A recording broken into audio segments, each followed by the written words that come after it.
Last year, I spoke at what's called College in the Schools, a field day for high school brilliant, the best and the brightest of the high school students in the Minneapolis-St. Paul area come to the University of Minneapolis, or Minnesota, I'm sorry, once a year. And they get together to discuss really heavy topics. And they come from schools all over the area. And this year, their discussion topic was physician-assisted suicide. And the majority of the kids, even after I got done talking, the other lady who was there, my opponent, was the head of Compassion and Choices of Minnesota. And she didn't know what she was talking about. She didn't even know when I mentioned the Healthcare Sciences University in Oregon and a study that they had done. She didn't even know what the Healthcare Sciences University of Oregon was, and she asked me, well, what is that? And I said, well, that's the main medical school in Oregon. And she didn't believe me, because she didn't believe that anything would come out of a university that said assisted suicide was a bad medical practice, so especially out of Oregon.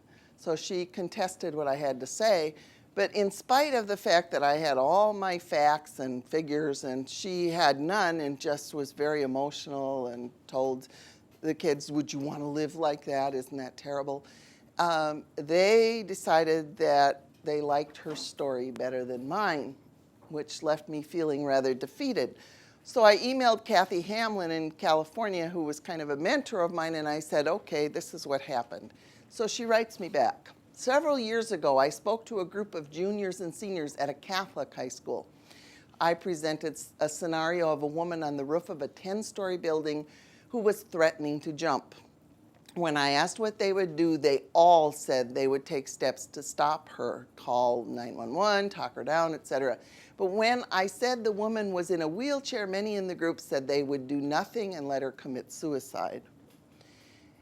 After all, it was her choice. I was so shocked, wrote Kathy, I was almost speechless. I'd never gotten that reaction before. But I managed to ask, if that's the case, are you saying that her life has less value than a woman who was not wheelchair bound? Most backed down, saying that that's not what they meant. So I asked, well, what did you mean? Bottom line was that they felt that the disabled woman's suicide was more understandable and less tragic. When I pointed out that was the old better dead than disabled mentality, I had most of them. I still pray for the two who never got it. At least the seeds were sown. You know, they're working really hard to change the minds of young people about whether or not suicide is an option. Or schools, many schools have had death education for years and years. And I don't know if they are still using these, but when I lived in Minnesota, I know where these kids in Minnesota got their attitude, because when I lived in Minnesota, here's some assignments my kids brought home. And I don't have them up there because I didn't have them on anything I could send to put them up. Could you hold that one up for me too, please? I don't know if you can see these or not, but this one says, a matter of life and death. Okay? This was given to 6th graders in Minnesota. There's all these people across here, a baby, a real handsome man, a young man, an old lady, and a black woman. It says, there is a terrible disease on your island home. The only hope is the new medicine, but there's only enough for 3 people. Which 3 should get the medicine? That's like saying, who should die? Who decides? You? And then here's another one. Some people cannot produce. This was a 1st grade assignment. There's an A on this paper. And it says, the kids are supposed to pick out the ones who aren't productive. Why are 1st graders deciding who's not productive and who is? You know, I was shocked. I went to the school and they said, well, you know, this is real life. I said, My first grader's never going to have to decide who lives or who dies. You know, this is ridiculous. But this is where those Minnesota kids got their point of view, that some people's lives, and there's a whole lot more. In this particular school, when they got a little older, they were also told to write their own obituaries and suicide notes. And that's considered education. Where did it come from? The Right to Die movement, that want to change our attitudes. And if you can get young people's attitudes changed, you can change the world. So that's why I'm here today, to change the world. Isn't that a big goal? Okay, in 1996, Not Dead Yet was founded. It is a national grassroots disability rights organization opposing the legalization of assisted suicide and euthanasia. The first thing they did was to camp out by picketing Kevorkian's home and conducting a sit-in at the Denver Hemlock Society office. All these disabled people out there making their point. It was quite a sight. Here is what Diane Coleman, the founder of Not Dead Yet, said. We don't need to die to have dignity. We're not better off dead, and society's not better off without us.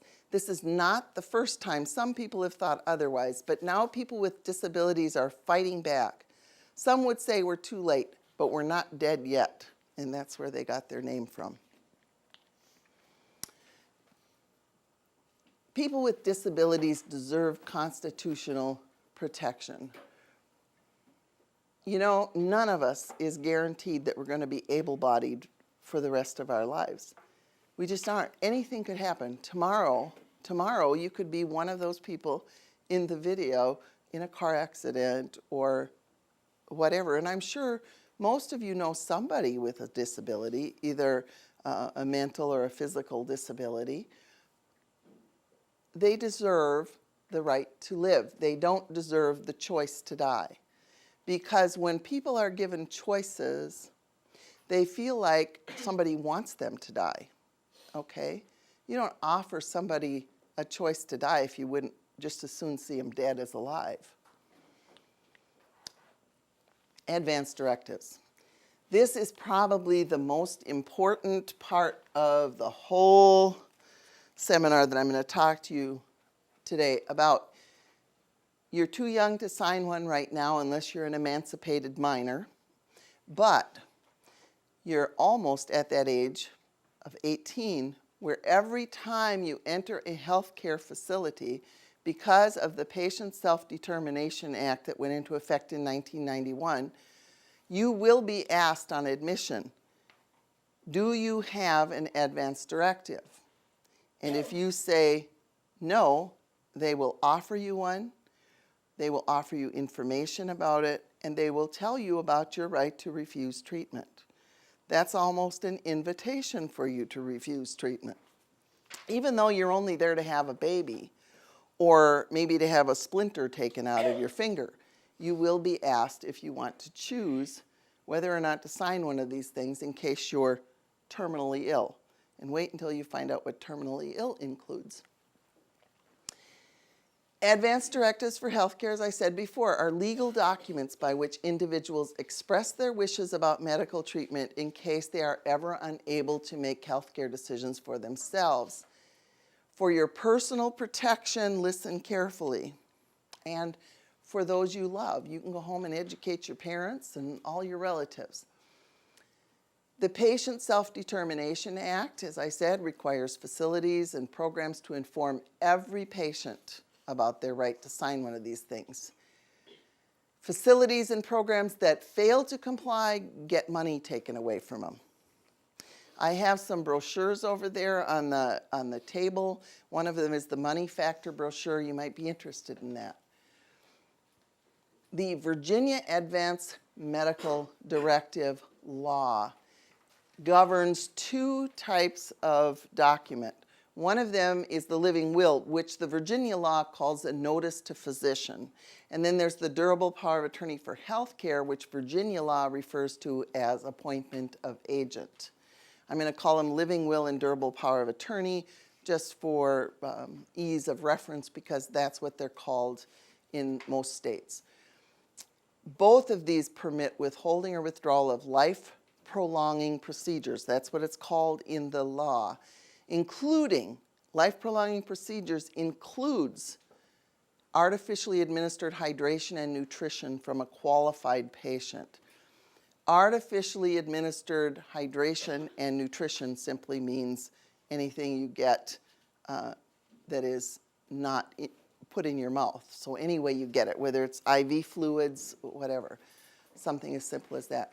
So keep in mind that the Living Will was designed by the Euthanasia Society of America, the Euthanasia Education Council, in 1967. The ultimate purpose for enacting these laws that permit deliberate dehydration and starvation of patients is, as who? What was the lady's name? Said? Helga Cuse from Australia, to gain social and legal acceptance of all forms of euthanasia and assisted suicide. Remember her? Helga Cuse, she said, if we can get people to accept the removal of all treatment, including food and fluids. The legal definitions. There's two definitions in the Virginia law that you really should be aware of. One of them is life-prolonging procedure. It means, see if you understand this as I read it and you read along. This is what people who sign these things, they're not even given this to read. They're given some simple explanation, but this is what the law says, and I don't really know what it means. Life-prolonging procedure means any medical procedure, treatment, or intervention which one utilizes mechanical or other artificial means to sustain, restore, or supplant a spontaneous vital function, or is otherwise of such a nature as to afford a patient no reasonable expectation of recovery from a terminal condition, and two, when applied to a patient in a terminal condition, would serve only to prolong the dying process. The term includes artificially administered hydration and nutrition. The term shall also include cardiopulmonary resuscitation. Did you get that? Can anybody translate that for me? You want to give it a shot? Okay, let's look at it. What is a reasonable expectation of recovery? Okay. One that if you're given this procedure, that it will have a good chance of vitalizing your life by a good amount. Like if you have a very positive outlook. Okay, very positive outlook. But what is a reasonable expectation of recovery? I have a file of people who far outlived doctors' expectations and even made a miraculous recovery, as the doctors called it. Well, that was miraculous. No, it wasn't a miracle. You gave them the time to recover, and they recovered. Some people will die if you give them time, and some people won't. So just because there's only no reasonable expectation of recovery doesn't mean there's not a possibility of recovery. Okay, would only serve to prolong the dying process. Another way to say that is would only serve to prolong life. You have to look at the language very carefully. What is the dying process? A person who is near death is still alive. Okay? So this is language manipulation, even in the law. Instead of saying what it is, would serve only to prolong life, they use terms that influence our thinking, only to prolong the dying process. The term includes artificially administered hydration and nutrition. Why don't they just say tube feeding?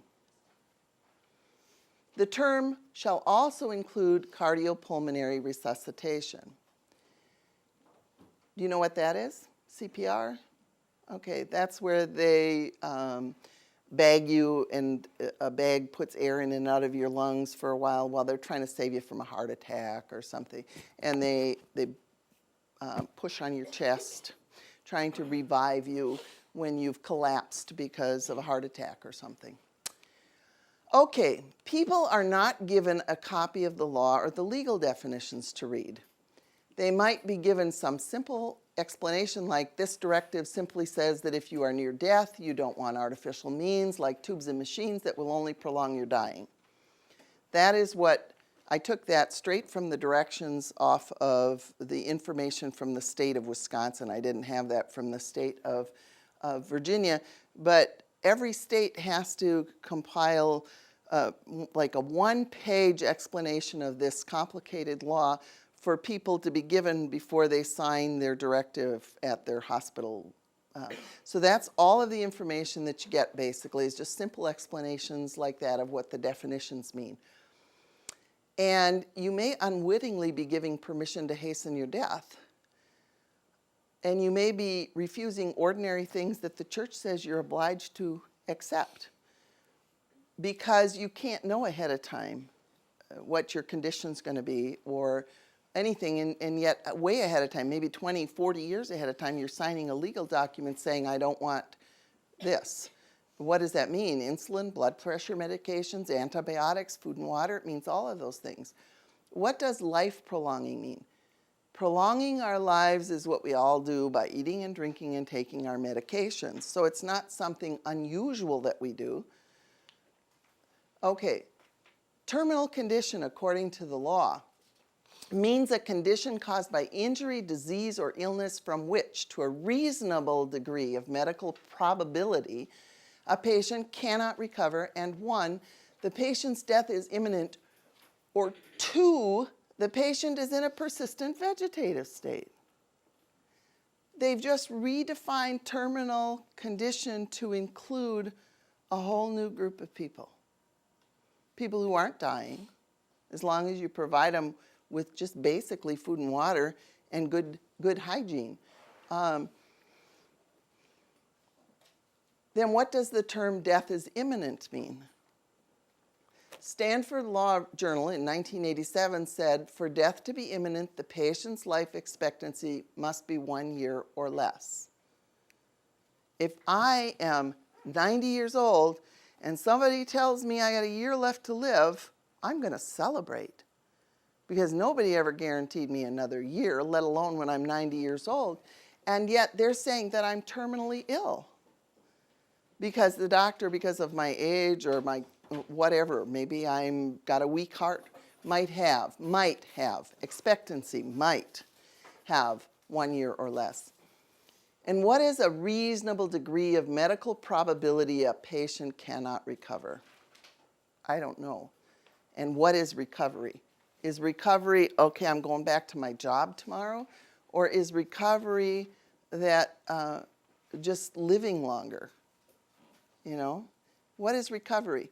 For a person who's, say, 85 years old who broke her hip, recovery might be being able to get out of the hospital in a wheelchair and be permanently have to use a wheelchair for the rest of her life to get around, or a hover round. You've seen those ads on TV where people have those hover rounds. I'm going to see if Medicaid will give me one, just because I'm tired.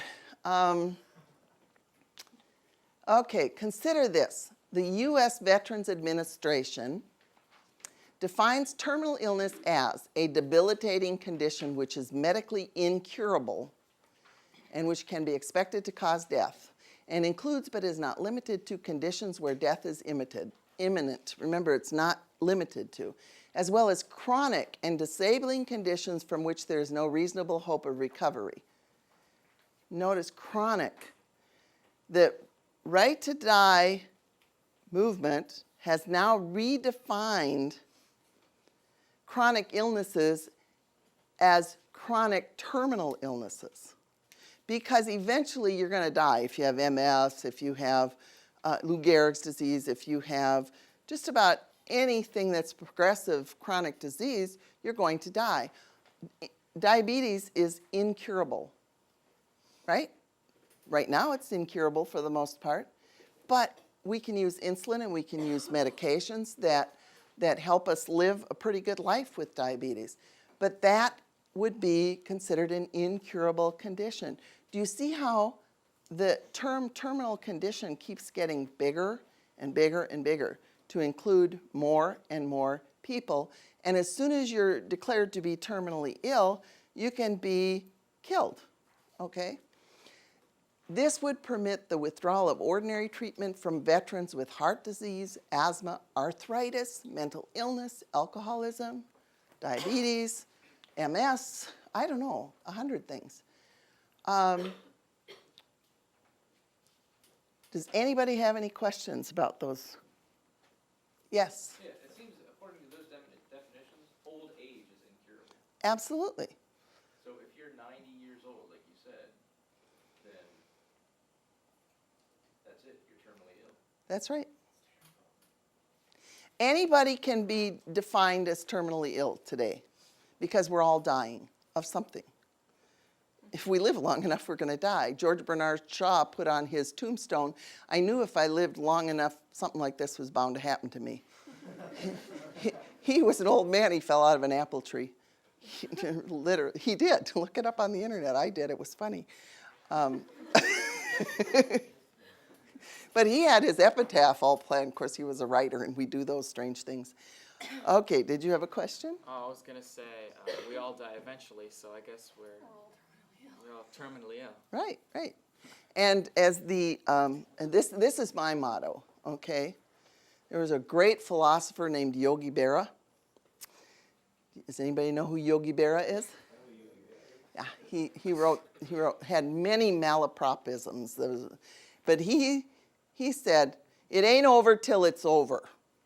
And that's my motto. It ain't over till it's over. And I want it. And I'm putting you on notice, and you're all my witnesses, that if there is an extraordinary treatment available to give to me, because I'm an extraordinary being, I want it. Okay? Don't let them take it away. A living will gives authority. There's the two different documents. Let's look at the differences. A living will gives authority to my attending physician. You might not even know the person who's your attending physician when you're in the hospital situation, because now they have doctors who are called hospitalists. And they don't take care of patients in the clinics and then follow them to the hospital when they go into the hospital. They're doctors who just work in the hospital and take care of hospital patients. So they may never have met you before. You don't know them from Adam. And there they are. You probably have different philosophies, different outlooks on life, different religions, whatever. But you didn't choose them. Someone who's a stranger may interpret your directive in ways you did not intend. And they may interpret it lethally. In fact, most of the time, if they have one way or the other, they do, to withhold or withdraw life-prolonging procedures from you. Informed consent with a living will isn't possible. You cannot make informed medical decisions based on some future that you can't foresee. You don't know what decisions might need to be made. You don't know what illness you might have. You don't know what treatment options or non-treatment options you have. You don't know any of that. You don't know risks, outcome, cost, nothing. So how can you base decisions on guesswork about the future? Then again, you get a good physician. You've got a living will. You've said, I don't want this, I don't want this, I don't want that. But you got a physician who wants to save your life. You've tied his hands. He's got the skill, he knows how to do it, but you've said, I don't want any of this stuff. And so he can't give it to you. In fact, if he really objects to what you've said and he can't carry it out, by law, he's required to try to transfer you to another doctor to take care of you, someone who will carry out your living will. So doctors' consciences are compromised all along the way. It's not fair to good doctors to make them do things that they don't believe in or to transfer you to a doctor who will kill you because he won't. He or she, I should say. In fact, more and more physicians are becoming women, and I find that astounding considering that women are very nurturing. Usually that's our role. And yet I have more trouble when I go to a hospital and try to talk to a woman physician than I do when I try to talk to a man physician about this. I think it's because a lot of them are younger, and so they don't have the medical tradition that the older physicians had. and I'm not indicting women physicians, I am saying it's the medical education that they're getting now. And it's been my personal experience, probably nobody else's, but I've run into several occasions where they unreasonably interpreted a living will, and I said, that's not what the person meant. But I was considered an interfering person, even though I had visited this woman every Sunday for 6 or 7 years and was there much more frequently than her family. You name, with a durable power of attorney for healthcare, you name an agent, someone you know or trust to make medical decisions for you if you're determined either temporarily or permanently unable to make decisions. The doctors decide that you're unable to make decisions. And so if you name the right person, that's the most important thing about a durable power of attorney for healthcare, is that you really name a person who is going to not only know what's right and follow your wishes and follow your values and principles, but somebody who's going to be strong and insist and even take legal action if necessary to protect your life. Your agent can give informed decisions, not based on guesswork, but on your current condition. And it's less flawed than a living will, but it's still very dangerous. Watch what you say. Whether in a living will or a durable power of attorney, words are important. The danger is always that it will be overinterpreted. This is based on fact, but it's not, it's tweaked a little. This was an actual case that I had, but I've changed a couple of things, combined a couple of cases, so it's not just one person. 82-year-old Joe signed a living will in which he refused the use of machines to keep him alive, and then he had a car accident.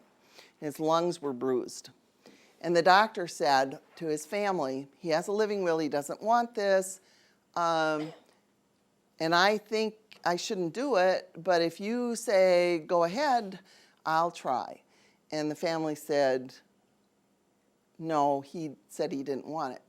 It could have saved Joe's life, maybe, because sometimes your lungs just need a rest to heal, and if they put you on a ventilator, your lungs will heal. But it wasn't used. So Joe died. And then there was Marjorie Nybert. This is a case that really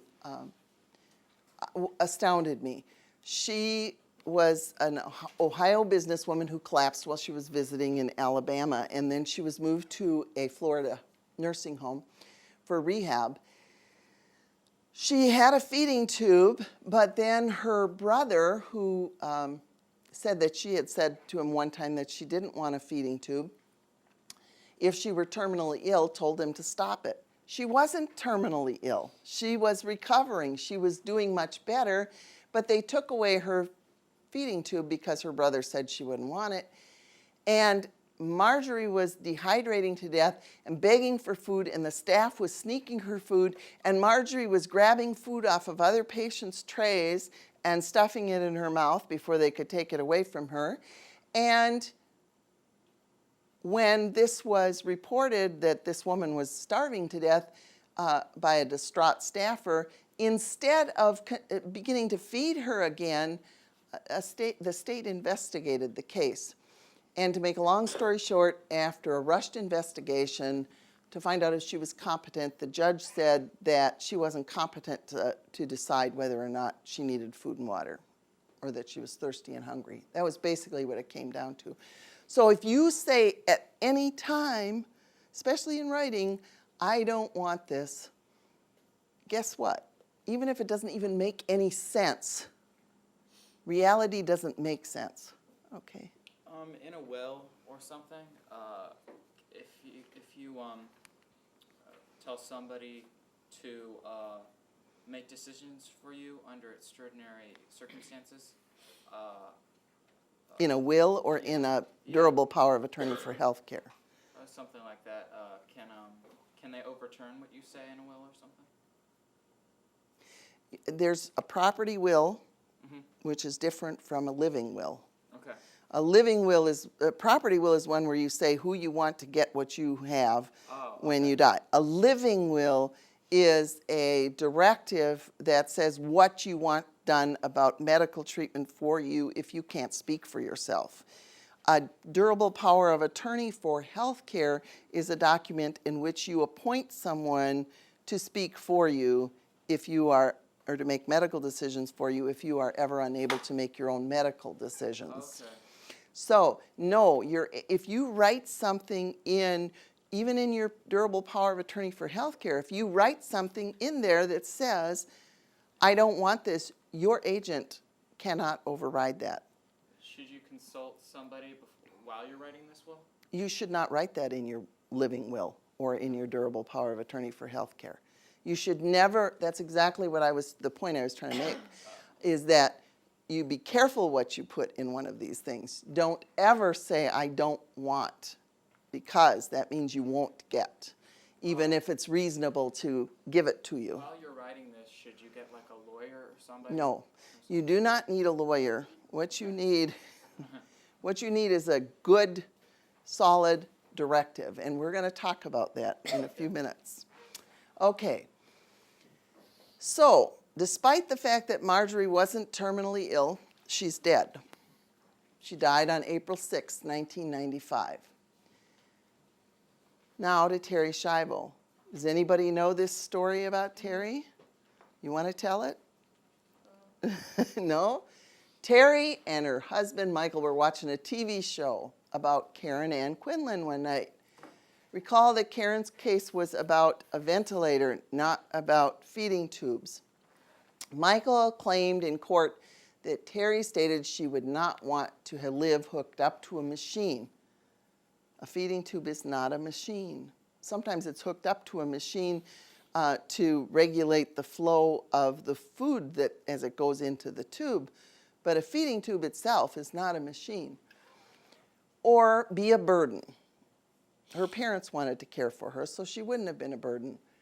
Michael's brother backed his claim. His sister-in-law told the court that Terri had approved of the pulling of life support from a dying baby of a friend and said that if she ever wrote a will, she would say that she didn't want tubes. At that time, before Terri's accident, when she would have been watching this television show, the state of Florida did not allow feeding tubes to be, or tube feeding to be stopped. Could Terri, a young woman at this time, have imagined a future in which an alleged casual remark would have been ruled clear and convincing evidence and have resulted in her being dehydrated to death? If Terri did say she didn't want tubes, did she know it included a feeding tube? And did she know that dehydration would cause seizures, etc.? Who thinks those things through when you make casual remarks? Be careful what you say. Michael, this is the tombstone that Michael had made for Terri Schiavo. It says, Schiavo, Teresa Marie, beloved wife. At this time, he was living with another woman and had had 2 children by her. He says she was born December 3rd, 1963, departed this earth February 25th, 1990. At peace, March 31st, 2005. That's 15 years later. He is saying, basically, that Terri was not a person for 15 years. He said she departed this earth 15 years before she actually died. He considered her dead all that time. That is the ultimate proof to me that he'd already dismissed her and thought he had a right to do anything he wanted to do with his own life because she was already dead in his mind. From a legal standpoint, euthanasia means intentionally and directly killing someone by, for example, a lethal injection or smothering with a pillow. Some advanced directives, therefore, contain a provision that says, a disclaimer that says that the law doesn't authorize or condone euthanasia. Legally, it doesn't, if they define euthanasia that way, but Morally, it does, because the church says that euthanasia can also be an omission of necessary treatment or care. Actions or omissions intended to cause death should not be permitted by law, but they are. And so now we must resist. Is there an advance directive that is a good one or the right kind of advance directive? Yes, there is. There are many different pro-life or life protective advance directives out there. Not all of them are as good as others are. There are a couple that I could recommend. One is American Life League's Loving Will. It's a comfort and care directive. It's very important because it says that nobody's permitted to do anything to hasten your death. If you have one of them in all of your material here, you can take it home to your parents and say, that's pretty good.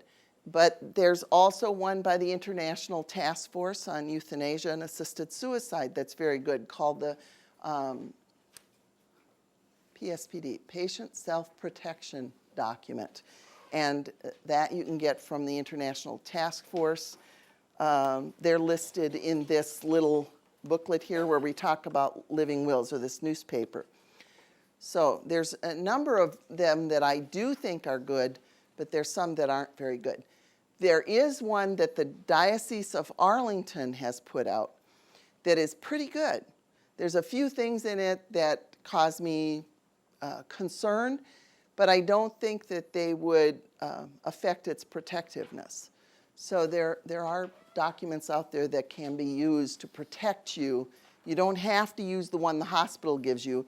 In fact, you should go to the hospital armed with your life protective advance directive if you're 18 years old or older.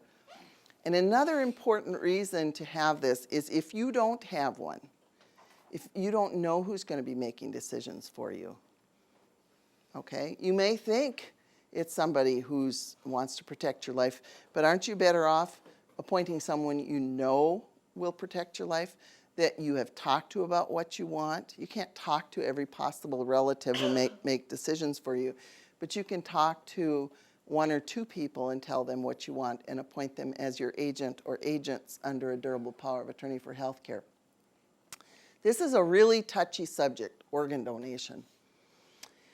A problem arose once organ donation became possible, because if a person was near death but not yet dead, and you killed him for his or her organs, it would be killing an innocent person. So they had to change the criteria for determining death. This is another area in which we have a slippery slope. Because, first of all, it was people who were considered brain dead, and now it's people who aren't dead, but who they take to the operating room, take them off the ventilator, and the minute their heart stops beating, they start taking out the organs. So they're killed for their organs, basically. The most important question you can ask is, are organ donors really dead before their organs are removed? I have a brochure over there that talks more about that, goes into a little more detail. But the reason this is so important for you is when you go to get your driver's permit at 15 and a half years old, you are going to be asked if you want to be an organ donor. Okay? And you got to know the answer. And the answer is, I refuse. Because you need informed consent for any medical decision, and there's just not enough information that they give you, for one thing. But for another thing, they're desperate for organs. And so the sooner they can get them from a person after they're so-called dead, the more viable the organ is. You have to keep an organ, the blood flowing through the organ to keep it alive. As soon as the blood stops flowing, the organ starts to die. Yes? But what if you are actually dead? What if you are actually dead? Well, then you have nothing to be concerned about. Well, shouldn't we be like, I would feel, Okay. I don't know, more of our own going somewhere. Okay, I am going to address that, but the The problem is that we're talking here about vital organs, which are organs that have to be continually perfused with blood. It has to be blood flowing through them or they start to die. And so they're in a hurry to declare you dead so your organs are healthy. And in their haste, you don't know whether you'll be really dead or not when they take your organs. However, there are organs or tissues and other things that you can donate after you're really and truly dead, okay? Like you can donate your eyes, you can donate skin, you can donate bones, you can donate other tissues. The only thing I'm saying be cautious about is donating vital organs. Those organs that they have to act in haste to retrieve. There was a case recently in Texas, a Zach Dunlap. I don't know if any of you have read about the case. It was a young man who flipped over in his ATV and suffered massive brain damage. They declared him dead like 36 hours later. They declared him brain dead. And they were about to remove his organs, but his family came in to say their last goodbyes to him. And a cousin who was a nurse didn't believe he was dead.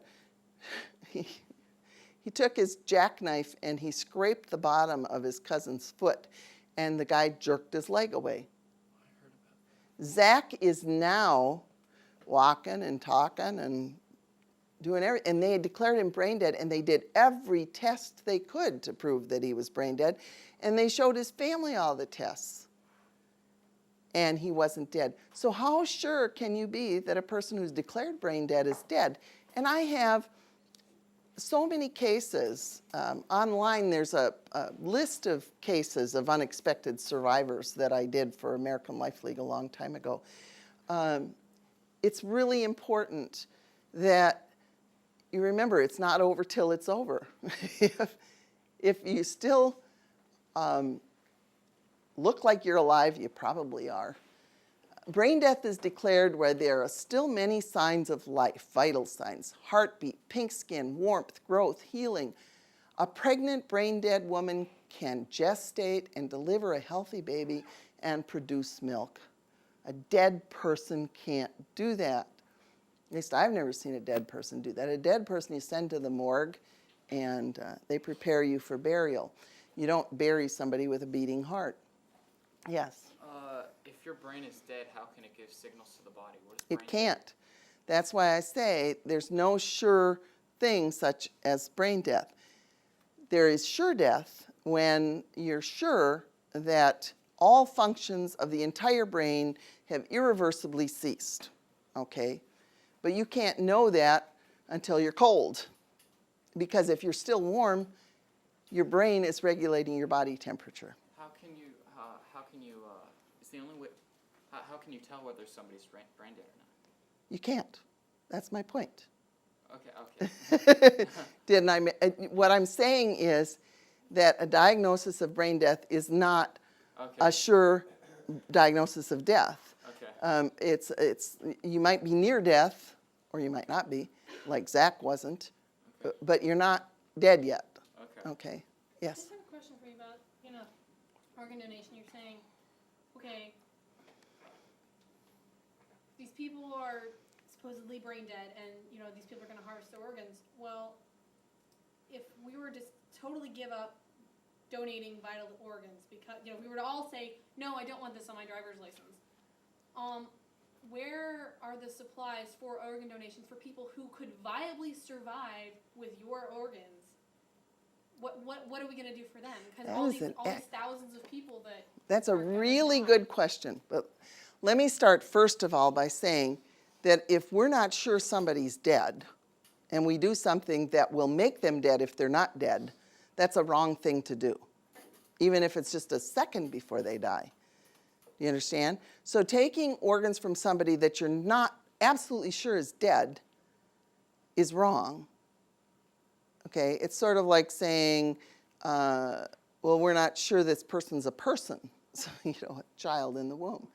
But the fact is that if you're in doubt about whether, and doctors are, this is not a settled issue. There's still a major debate. If you go online and you look under brain death, you will see all kinds of articles saying we're lying to people. They're not really dead.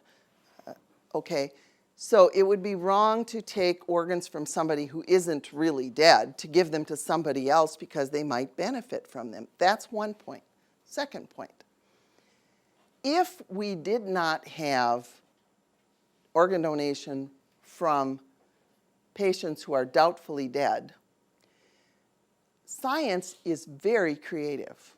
For instance, we now have adult stem cells that they grow new organs in a laboratory and put them in people. They've done that with bladders. They've done it with other organs. And from their own adult stem cells, they've grown new organs for people and replaced their old organs. They have used machines to, just like a respirator lets the lungs rest if they're injured until they heal, they have machines now that lets the heart rest while it heals. So there's all kinds of things you can do. And you're a whole lot better off with your own organs or organs made from your own stem cells than you are from organs from somebody else. The rest of your life you have to take anti-rejection medication. There's always the possibility that your body's going to reject that organ. There's pain and suffering with the surgery. There's all kinds of complications that happen that you never hear about with people who receive organs. Organ transplantation is a very lucrative business. People who do it make lots of money. In fact, most medicine today is not lucrative. Most of it isn't. Surgery is one of them that probably is, but organ transplantation is really lucrative. Okay, so doctors want this to be done, but we don't kill somebody to give somebody else an organ, even if they're maybe dead. We don't take the chance that we're killing them. Okay, I have like 2 questions based on what you just said. Number one, you're saying, okay, well, there's pain and surgery. I mean, there's all these complications involved if, to get someone else's organ. Okay, so should we deny them life because it's going to cause suffering? We are not denying them life by not giving them somebody's organ who's not dead. But what if this person, okay, you also said, there's the ability, I've read about this, so I know what you're talking about, when they can regrow organs from a person's own genetic material. That takes time. What if this person is, they got in a car accident and their heart has been, torn out? Okay, let me ask you a support. question. Would you want an organ from somebody that you weren't sure was dead when they cut it out of them? No, but if I were dead, I would like to know that my vital organ is helping someone else live. I agree with you there. I absolutely agree with you. We're in agreement there. That if I were sure that I was going to be dead when they took my organs, I would donate them, but I'm not sure, so I don't. But let's say you have a 5% chance of surviving. I'm not talking about survival. I'm just, let me ask my question. Okay. So let's just say you have a 5% chance of survival, and you're in a coma, and all right, we're not going to define you as dead yet, because I agree that brain dead maybe not, is not actually dead. But then you have this other person who has 60% chance of survivability if they have your lung. Mm-hmm. How do you justify that? That's situation ethics. That's saying that we can kill this person for the benefit of this other person. It's wrong to kill, except in this situation. I hate gray areas. Well, it's not a gray area. It's okay. We don't take a chance if somebody might be alive. We don't cut out their beating heart. Okay, so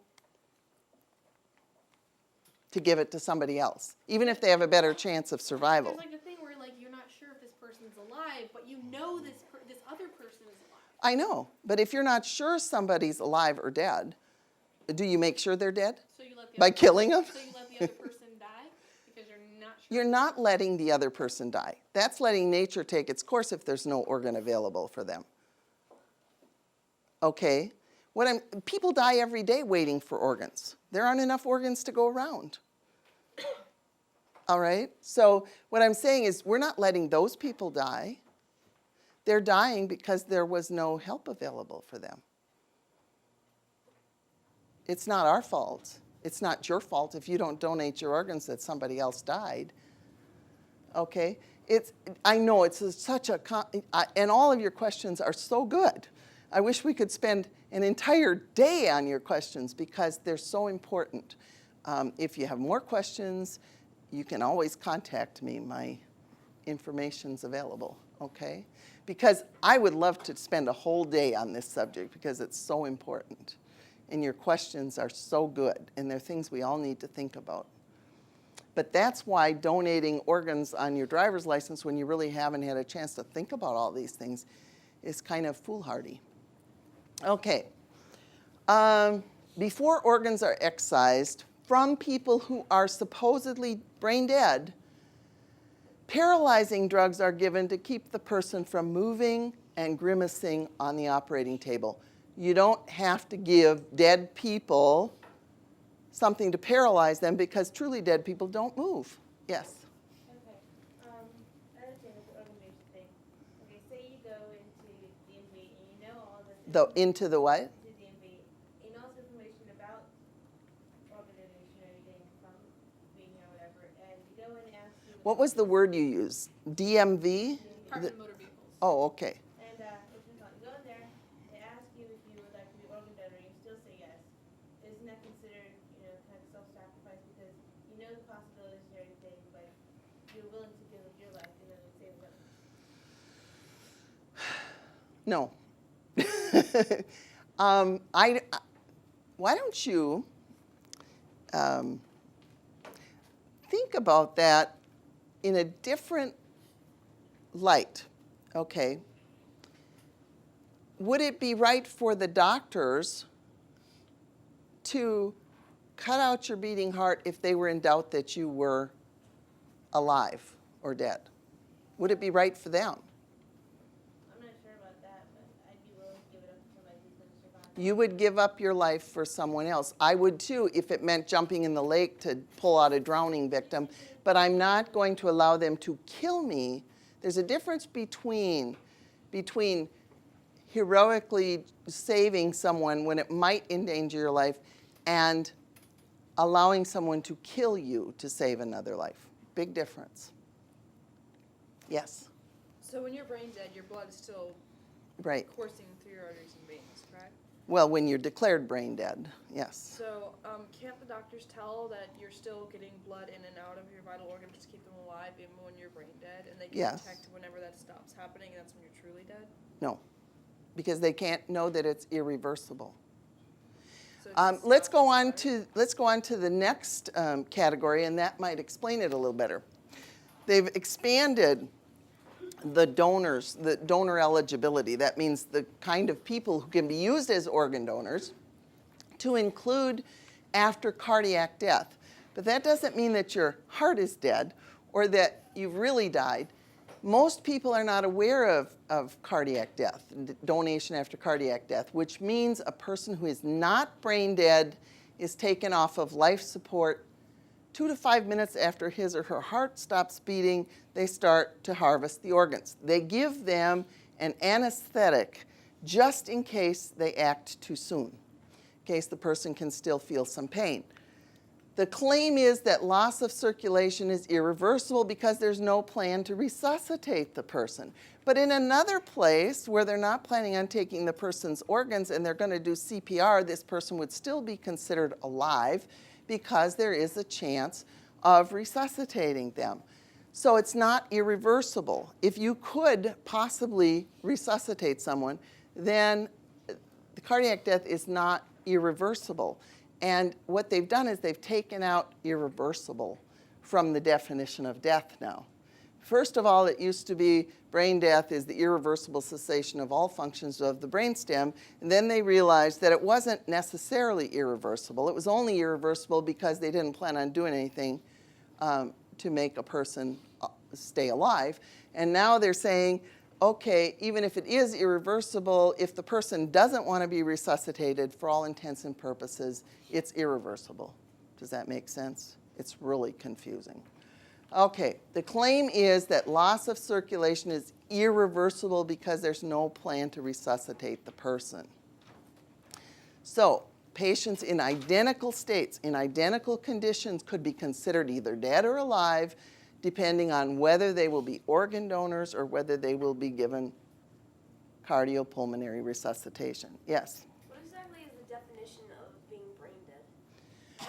Well, we have a Uniform Determination of Death Act, and it's not the same in every single state. Uniform law is one that is sent to the states, and they're supposed to adopt it as it is, but some of them change it. You know, legislators like to tinker with things.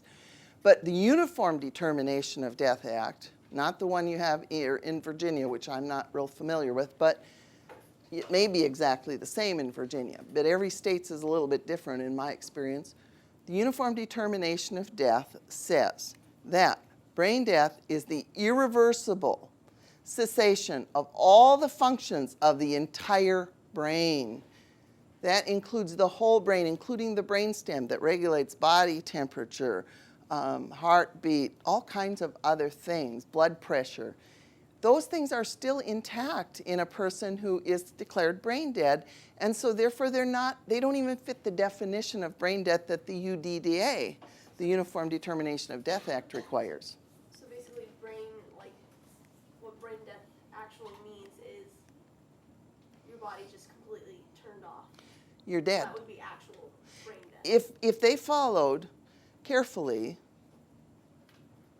irreversible, if they were positive that that it was irreversible, your brain could never function again, your circulatory and your respiratory system would never function again, if they were positive of that, you would be dead. So then you really can't have a term brain death because no one's for sure that it's Right. irreversible. You got it. Okay. That's it. Yes? I have a good question for you. Like with, like, what was I gonna say? If you were to go in, let's say that you had, say, a loving will, where it was like, yes, I want everything necessary that's going to prolong my life. That's not what the loving will says. Well, Okay, but, sorry, okay, sorry, then I'm but it's confused. close. Okay, let's just say you have something that says, Mm-hmm. I want everything to be done to prolong my life. And you're also an organ donor. What controversies are going to arise there? Ooh, big ones. Because under the new, revised in 2006 Anatomical Gift Act, Uniform Anatomical Gift Act, now they can do things to you to keep your organs suitable for organ donation if you might be an organ donor that they wouldn't do if you weren't going to be an organ donor. For instance, they can increase your fluids to keep your organs healthy even though it might do more brain damage, because sometimes increasing fluids increases the swelling on a person's brain who's been in a bad accident. They can give you heparin that thins your blood to keep the blood from clotting in those organs before you're actually dead. And really, near death is what the law says, in order to thin your blood. And that might be very harmful for you because it could bring on bleeding in the brain. So they could do things that are for the good of preserving your organs when they would actually damage you, the patient. That's unethical. But that's what the new revised Uniform Anatomical Gift Act says. Yes? So if donating vital organs is bad, is it bad to be on a list to have vital organs donated to you?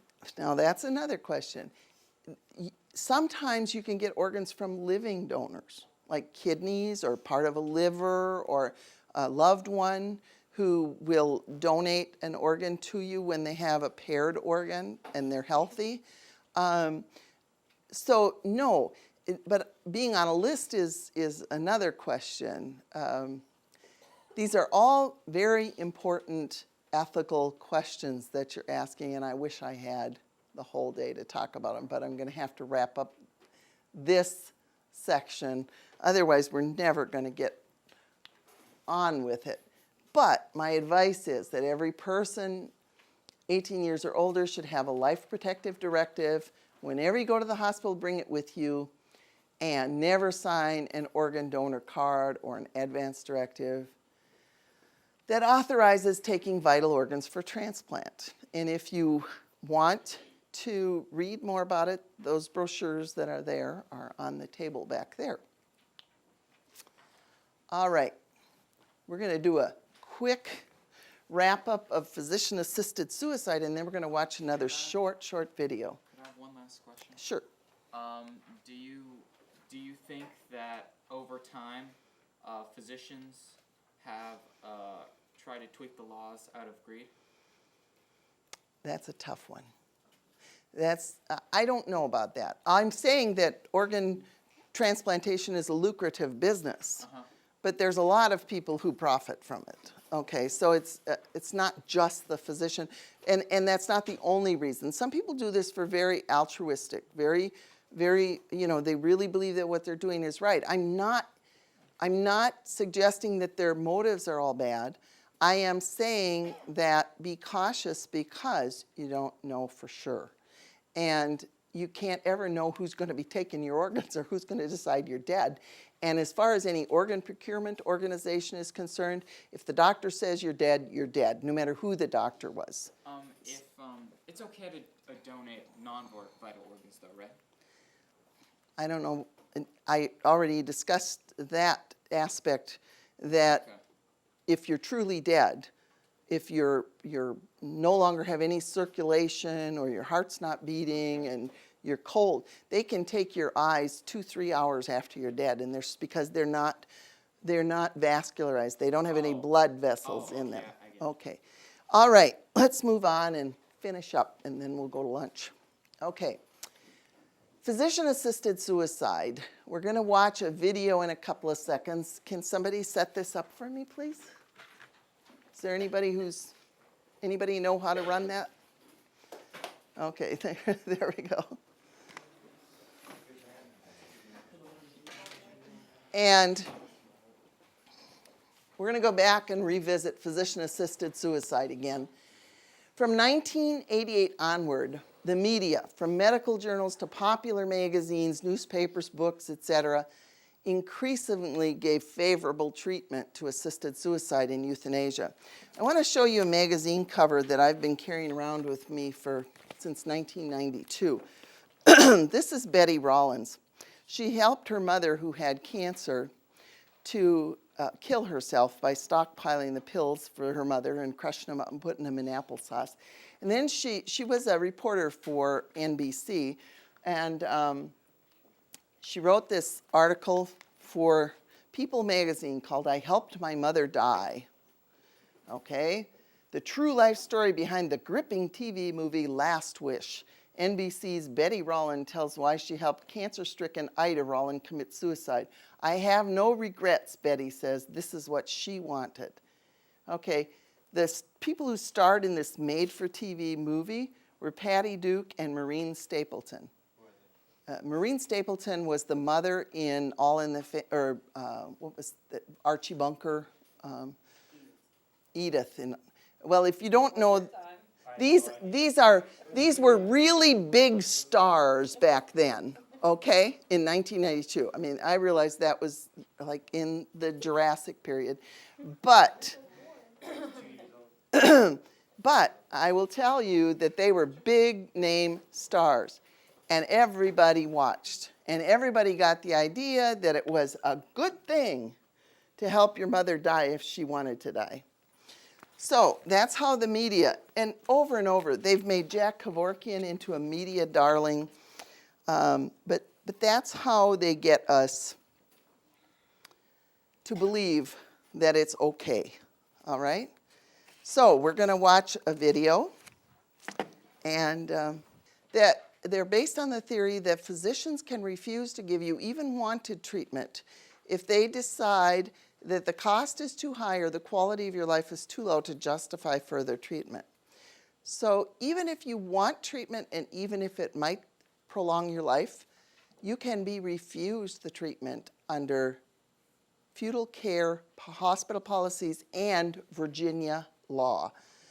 The Virginia law says Nothing in this article shall be construed to require a physician to prescribe or render medical treatment to a patient that the physician determines to be medically or ethically inappropriate. What does ethically, medically inappropriate, I understand, it's not going to do any good. But what does ethically inappropriate mean? Whose ethics? Is it the modern medical ethics?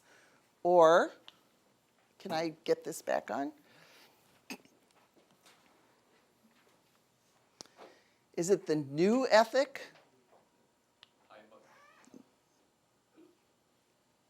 I don't know. Oh, there it comes. Lights, just the one. There you go, thank you. Okay, let's move on. Hospital feudal care policies are based on the theory that a physician, I already said that. Then there is, when there's disagreement about what treatments, it's the hospital's ethics committee that makes the final decision. Okay, modern medical ethics are not necessarily pro-life ethics. In fact, they've been infiltrated by the culture of death. So we have to be careful. But most people wrongly assume that they have the right to make their own medical decisions. After all, the right to die movement, media, government, and healthcare providers promote advance directives as instruments to ensure that patients' own medical wishes will be honored. That's not true. Now, I want to ask you a question. If they can take away medical treatment that you want and that would prolong your life because they judge it to be ethically inappropriate, what if we have an assisted suicide law? What will prevent them from saying, your life is no longer worth living, and so therefore we are going to kill you, whether you want to be killed or not actively? There's no difference between active and euthanasia by an act or by an omission. They're both just as dangerous. Okay? Any questions before we break for lunch? I have a question about that one quote there where it says, right to die promoters are correct about one thing, insistence against the patient's wishes that every means be used to postpone death would be senseless and inhuman. I don't understand that. Well, if a person doesn't want a particular treatment because they say it's too burdensome or I couldn't bear it, it would be wrong to force that on a person, okay? It would be absolutely wrong to force a person to have a medical treatment that they refused.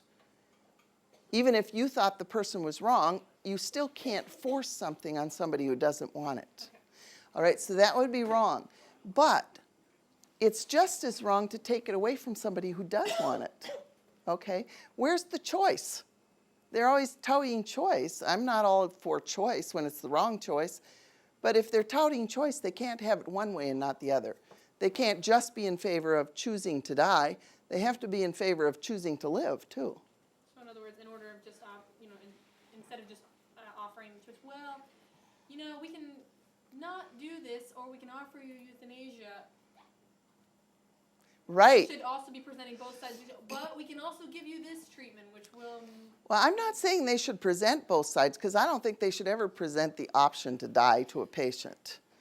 But what I'm saying is that this is what the other side says, that a person should be able to refuse treatment. But when a person requests treatment, they don't necessarily need to get it. So it's it's not about choice, really, even though they say it's choice. That's their argument, not mine. I don't think we should be giving people a choice to die, to kill themselves. Yes? Is it the doctor's personal choice to recommend euthanasia, or is it required by law? It's not required by law, no. Okay, self-preservation is a human right, and we have a moral obligation to take good care of our lives and the lives of others. So, that's it.